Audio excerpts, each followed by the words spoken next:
first time I fell in love, I was 4 years old.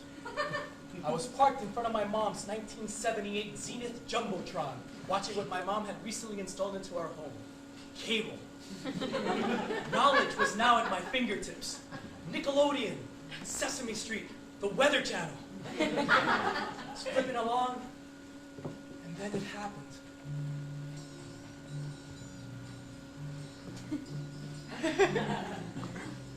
She was the most beautiful thing I had ever seen. This beautiful, gorgeous girl running around a beach, naked. Running around picking coconuts and bananas, naked. Mami, ¿quién es esa?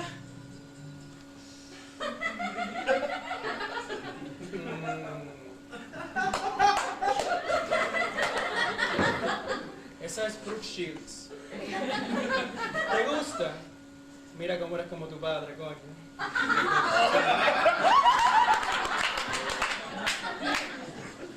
Brooke Shields. Brooke Shields was the first girl I ever saw naked. Seeing a naked girl did strange things to a boy. Ooh.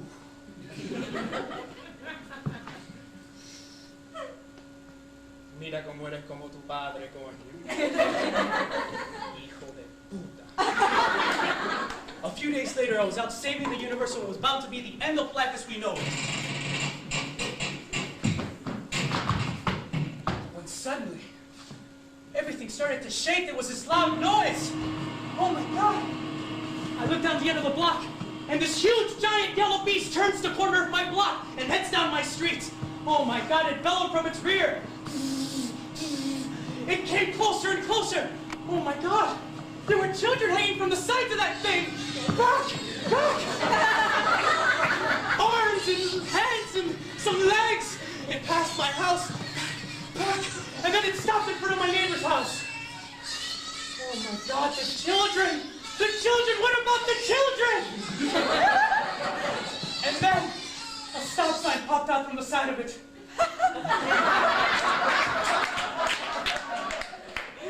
It knew I was here. This was gonna be it. I was gonna die. Go ahead, take me. Just leave my mother out of it. Its side doors opened. Oh my God, I was about to die. And then there she was. Oh my God, it was Brooke Shields. Brooke Shields. Brooke Shields went to Little Havana Elementary. She was just as pretty as she was on TV. She looked just the same, but dressed. She got off the bus and onto the sidewalk.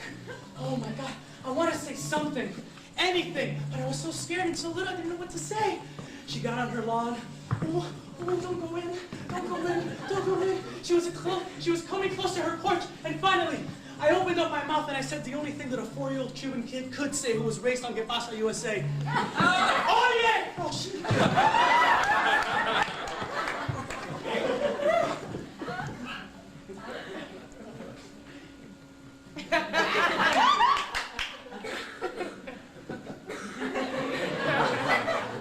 My pretty girl.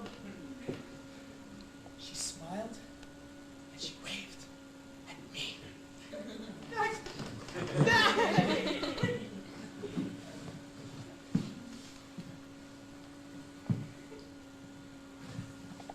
Where are you? Hey. Did you see that? She likes me. She likes me. She likes me. Oh my God. Oh my God, she likes me. What am I gonna do? I mean, we all saw the Blue Lagoon and we saw what that guy did to her, but I can't do that. I'm too little. So I went to the only person in my life who I thought would be able to help me in my time of need. My father. Now,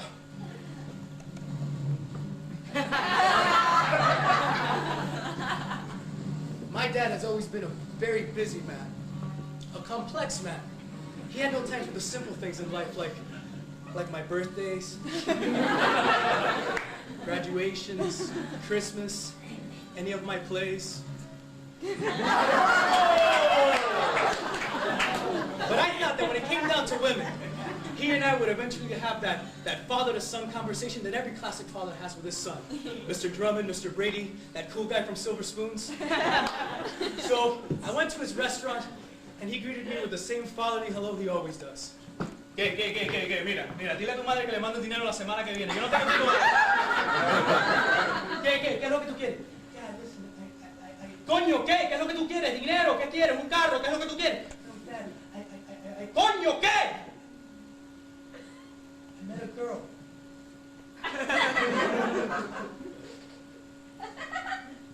Have you fucked her? Have you fucked her?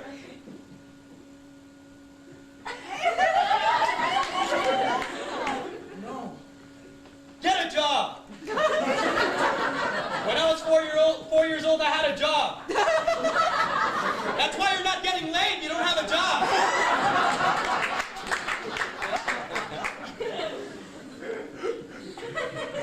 So I took my father's advice in the same way I take all of my father's advice. With $150 in backed up alimony. This left me with just one alternative. My mom.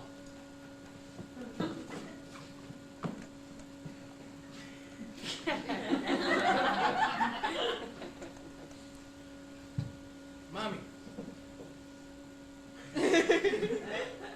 Demon hate. Mommy, you said if there's ever anything I needed to ask you, just to go ahead and ask you, so I'm just gonna ask you, right?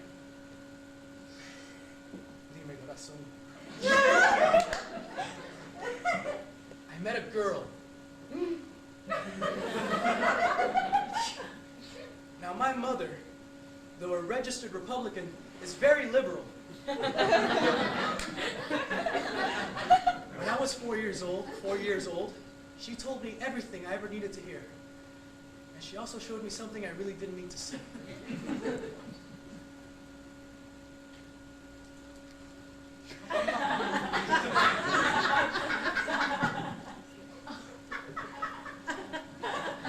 I'm supposed to wear this where?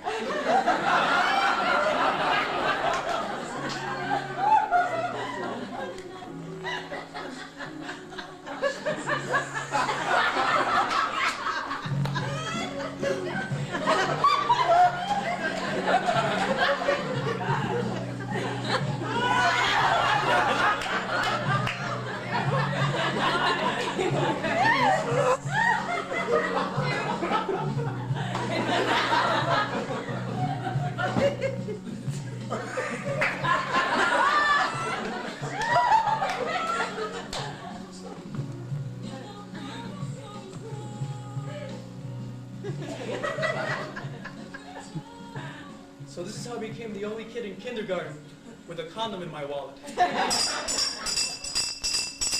First day of kindergarten was like the first day of manhood. The great yellow beast had just vomited me out in front of the sidewalk of school, and I stood in front of my line, prompt and ready. Me, my lunchbox, and my big head. Oh yeah, I had a huge head, a melon. I looked like a teacup on a stick.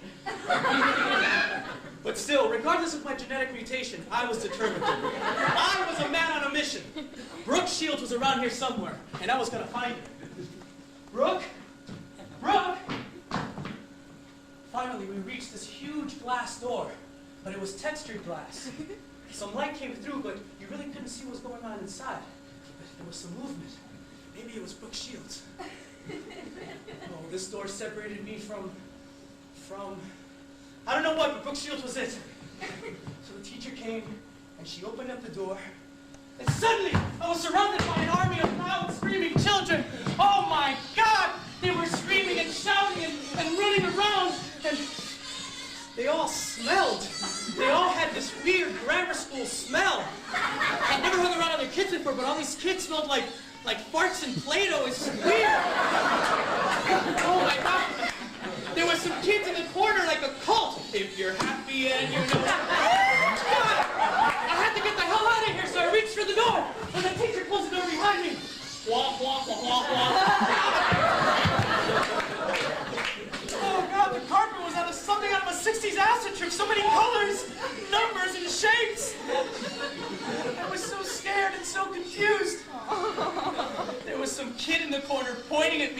my confusion.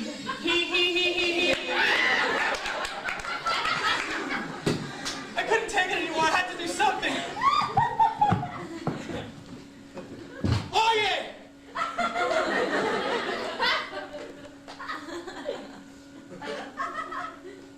What are we doing? We're not animals. We're human beings. That's right, human beings. You can't put us in this room, feed us paste. Stop eating that!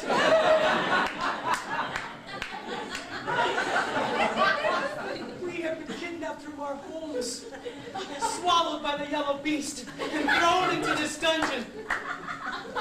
And after all that, they expect us to behave. We have the blood of our Cuban forefathers running hard through our small, unused veins. We can run today, and we can run tomorrow. But many years from now, when our children ask us, did we run? Yes, we ran. Did we behave? Yes, we behaved. But they never took away our freedom! Open the textured glass door!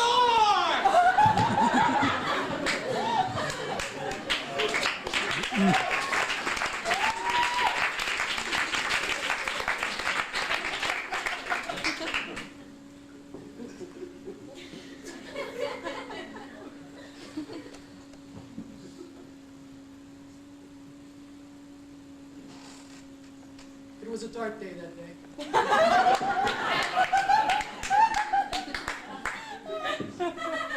I never saw Brooke Shields at school. She wasn't on the beast on the way home. And when I got home, there was a sign in front of her house.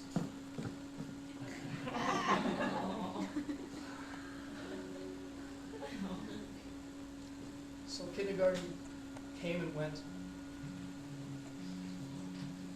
Then came second grade, third, and fourth, and fifth. Puberty was terrifying. A 5 o'clock shadow isn't something a seventh grader should have to deal with. But if that wasn't enough, the hair spread to the rest of my body.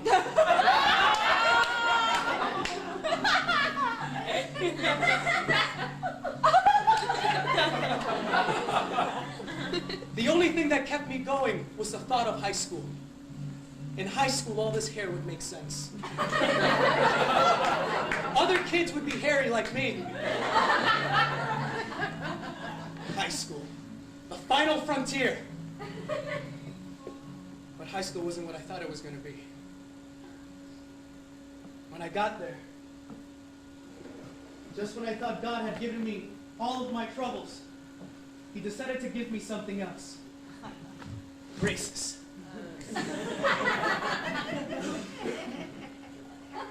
I still have the sound of that orthodontist in my mind. Well, let's see. It seems you have a potpourri of problems.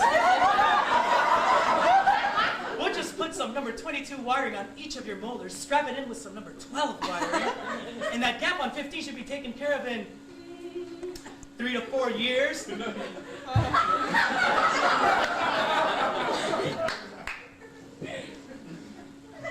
But I couldn't argue. My teeth were horrible. So I accepted my fate and got my braces.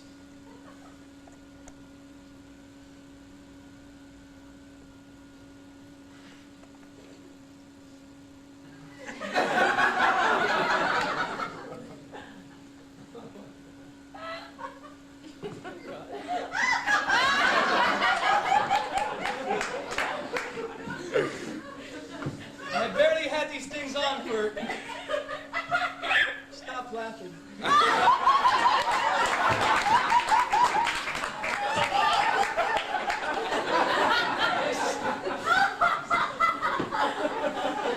I had barely had these things.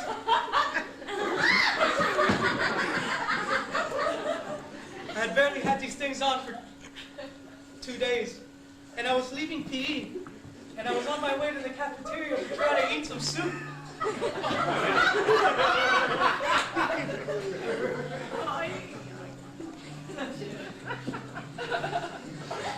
There she was! Brooke Shields! Brooke Shields! Oh my God! I hadn't seen her in over 10 years! Last time I saw her was with the sword and the beast. Oh God! She hadn't changed at all, though she had developed so nicely. Seeing her brought back everything. Watching the Blue Lagoon, intimate conversations with my dad. Oh my God, he was about to get up and go. I had to do something. So I don't know what I had for breakfast that morning, but I must have drunk it with a bottle of courage. When I was little, I was little. But now I was a man. I had girlfriends before. I knew how to handle women. So I just ran to her.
Also the cafeteria. And I ran to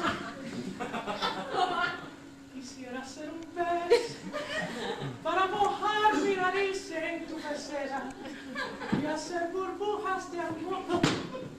Before I could spit out the second verse, the dean pulled the mic from my hands. What the hell do you think you are doing?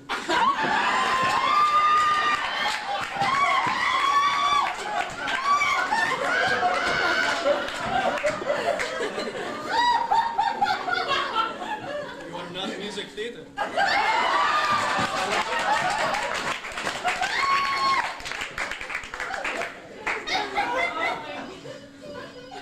Excuse me.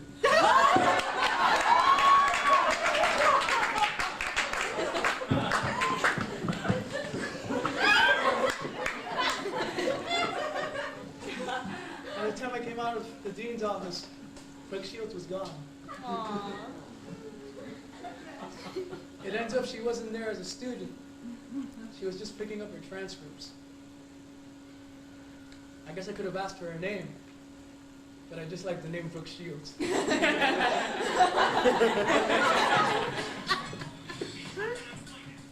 So, high school came and went.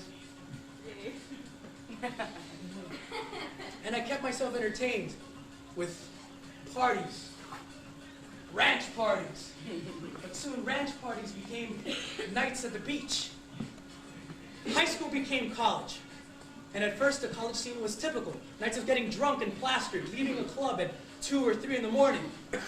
But soon, the circle of life took me and my friends to clubs like Liquid and The Mix. Drinking became a thing of the past. And now me and my friends were immersed in a world of sex and drugs and rock and roll, better known as raves. Yeah!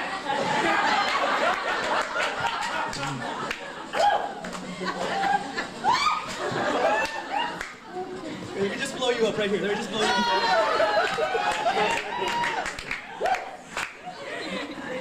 Man, I can't lie. The entire psychotic South Beach world was awesome. Literally mind-altering. Me and my friends would go and take a couple of rolls.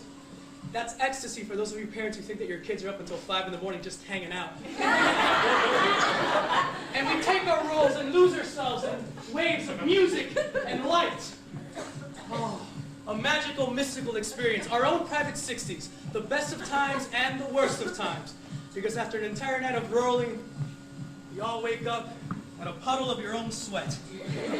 Sometimes vomit. My friends and I called it the crack whore feeling. One night, me and my friends were at our favorite demon hideout, the Mix. Nothing big, just another night when we want to just explode our brains out. So we're there, and we're dancing, and the music's louder, and we're just going, and going, and going.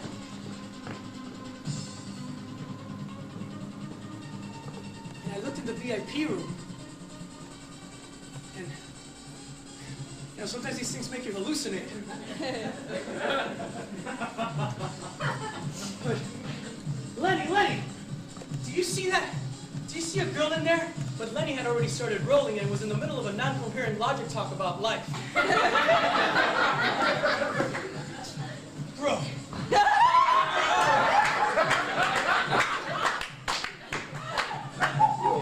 What? What if life was really hell, right? Wait, hold up, it gets better.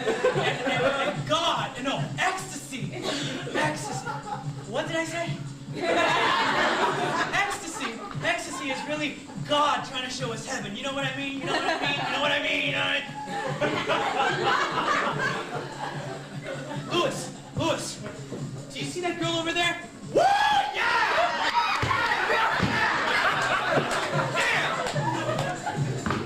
Damn it!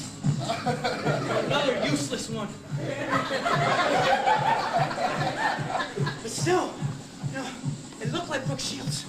So, the bouncer wasn't really looking, so I just kind of crept in. And I got closer, and closer. Oh, she looked perfect. She looked just as when I was a little kid.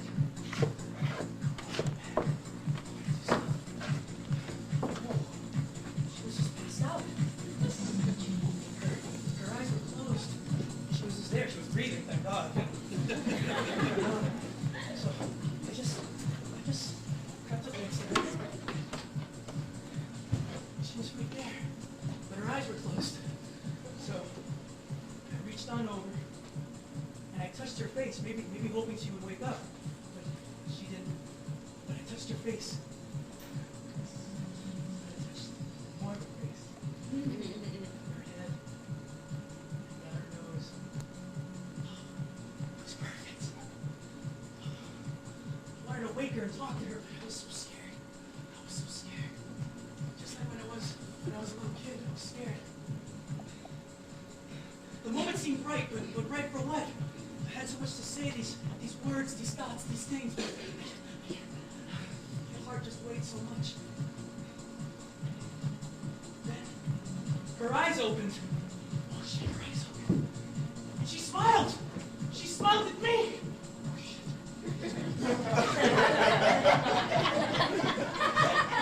She reached over and touched my face.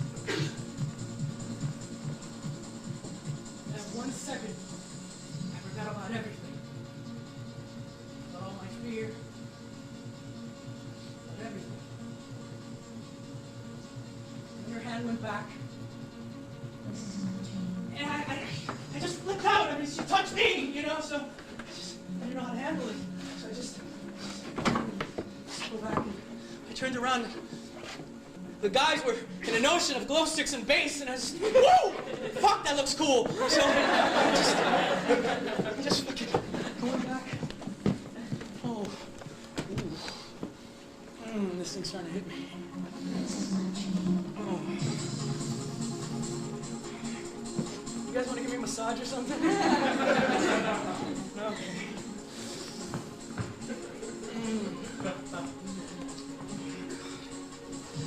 I felt so good. So sad at the same time. Here I was, having what's supposed to be a great time. And there was my angel, rolling pelotas. VIP room. 5 in the morning. I'm just gonna lie down here for a while. Just chill out.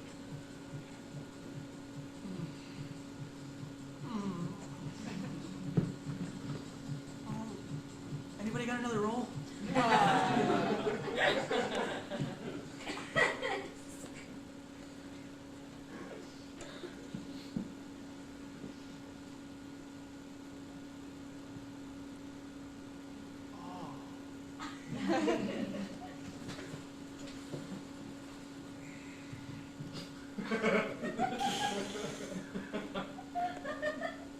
What'd I do?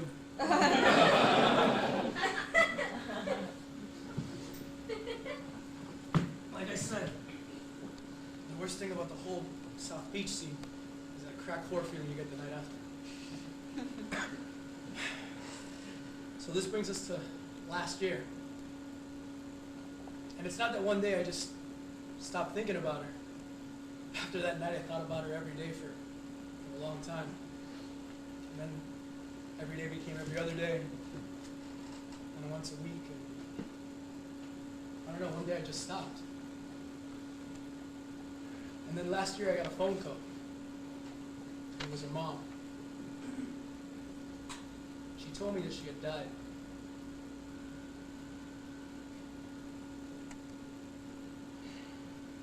Her mom wasn't able to cope with her death up until a couple of years after she died, which was last year. When she was finally able to cope with it, she went into her room and she went through some of her stuff. And she found some of her old journals.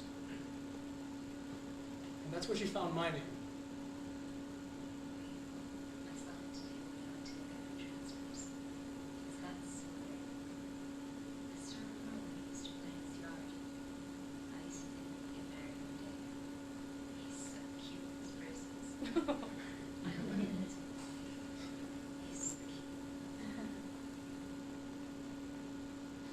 Mom told me that when we were little, she used to come over to my house and used to grab a mic, run around my yard, singing songs to her. She was like my first girlfriend. And Mom said that the night she died, at the hospital, she said that she had seen an angel at the club. And that angel looked like me.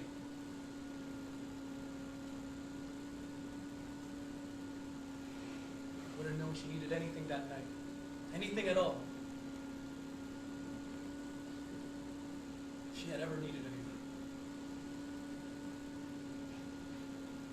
But